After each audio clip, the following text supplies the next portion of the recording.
Hello, hello, hello. Welcome, welcome, welcome. Listen, my name is Lachelle Barnett. I am a launch and brand strategist serving first time coaches. So, today we are doing a conversation around websites, right? This is one of the questions that has come up more and more frequently. So, I figured I would jump on and do one of our informational videos on it. So, these videos come out on Tuesdays and Thursdays. We do them at noon Eastern Standard Time. So you're welcome to jump on, ask questions, tag business besties, all that. Okay. So a couple of things around websites regarding your coaching business. Here's the first thing, right? Context is everything. So let's do number one, right? I want you to think about the purpose. Why are you building the website in the first place, right? Because the purpose determines what goes on the website, right? And what you should be doing, okay? So, in this online coaching world that you're in or wanting to be in, depending on the stage that you're in, there's a difference between a traditional website, right? Which I'm just going to put a period there, versus what we consider to be a landing page, okay?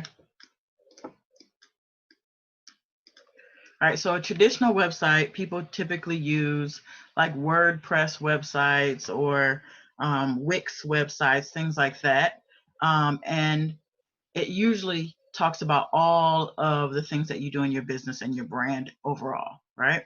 The landing page, however, is a different type of website that is far more focused, right? It's usually focused on one thing versus your traditional website that focuses on everything, okay?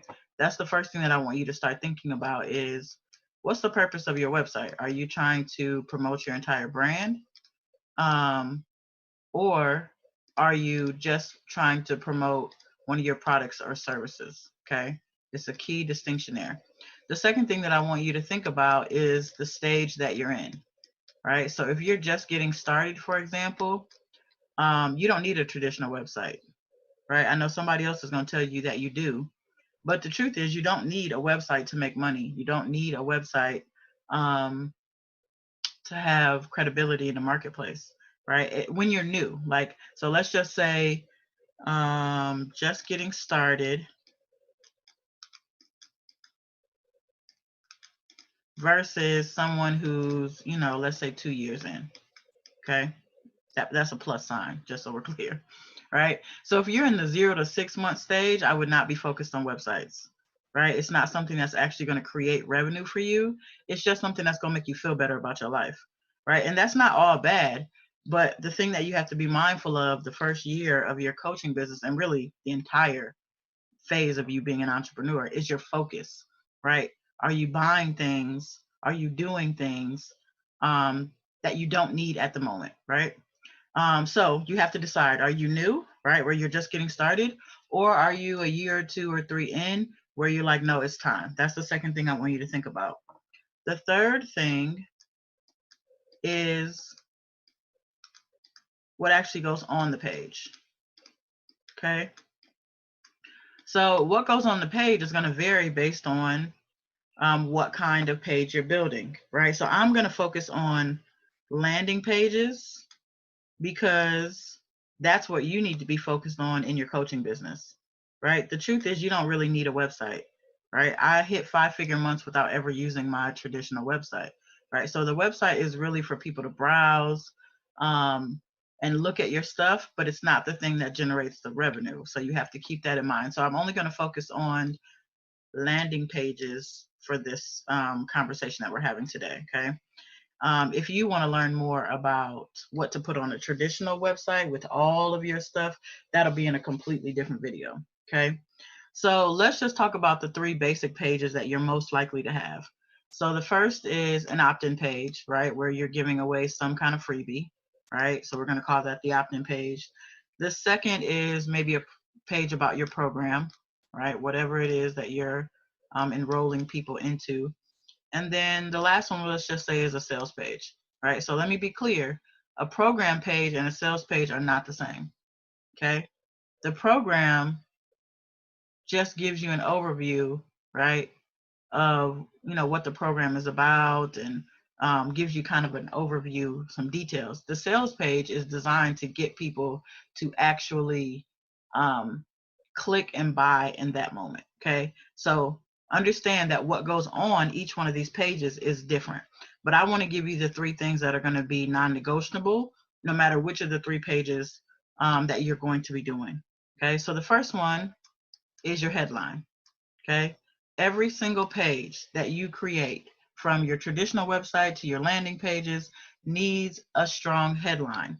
Your headline does much of the work, not all, but much of the work. It helps people actually stay on the page, right? So if you see people visiting your website, but no one is actually buying anything, the thing you want to start with is your headline and then continue to look at your copy, right? You should be able to track the analytics on your page to see how long are people staying on this page on average, and that'll give you an idea of what part of your copy needs to be fixed. Okay, so you need a strong headline. Okay, that's number 1. Number 2 is some level of detail, right? So if you're in the opt-in, on the opt-in page, you don't need a bunch of detail, right? So if somebody's opting in for your ebook or your challenge or whatever, what you don't want to do is give them a ton of information. That is not the purpose of the opt-in page, right? But these other 2 pages have far more details, right? The program page is going to be the one that has the most details. The sales page has some details, right? People need to know what it is that you're selling them. But for sure, the program page is going to have the most. And then the last one is a button, right? So the button is the call to action, right? Do you want them to download? Do you want them to register? Do you want them to buy, right? It doesn't matter, even if you're doing this program page where it's like, well, I'm really not, selling them. Nope, every single page needs a button, every single one, right? So these are the 3 components that need to be on your website in order for you to be able to grow your email list, make money, et cetera, et cetera. Here's the last thing that I'll just throw in here as I'm thinking about this, okay? The thing, and I'm just gonna call this, I don't know if I wanna call it optional because that's not the best term. Let me just say that as a caveat. Optional is not the best way to say this, okay? Because it really shouldn't be optional at some point, right? Here's what I mean. There are some things that should go on your page, like your pixel, right? So if you're not familiar with what a pixel is, it's basically the code that you put on your website that Facebook uses to track your people, right? It's a whole thing that I won't get into specifically around this video, but here's what I would say. Even if you're not running Facebook ads, even if you don't plan on running Facebook ads anytime, let's say next month, the month that, you still need to put the pixel on your page. So that way, when you do get ready to run Facebook ads at whatever point that is, 6 months, 2 years, whatever, you have data, right? People use the pixel to retarget people who have already shown some level of interest. There was a reason why they landed on your page. There was something about what you said or did that caused some interest, right? So you want to be able to retarget those people, which is more of an advanced marketing, technique. But put it on the page anyway. Okay, that's my point. The other thing that I would say is some kind of pop-up, right? So again, optional depending on your goals. Remember, we started with this. What's the purpose? Okay.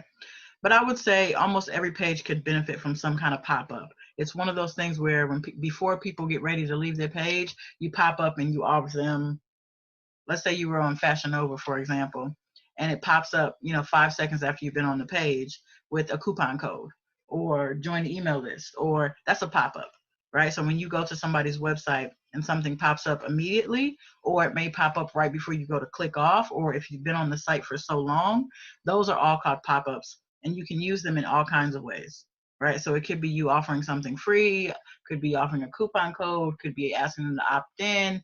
It could be all kind of things, but those are things that kind of enhance your page. So hopefully this is helpful to you all. If you have questions, be sure to drop them below. You guys have a fantastic week. Peace.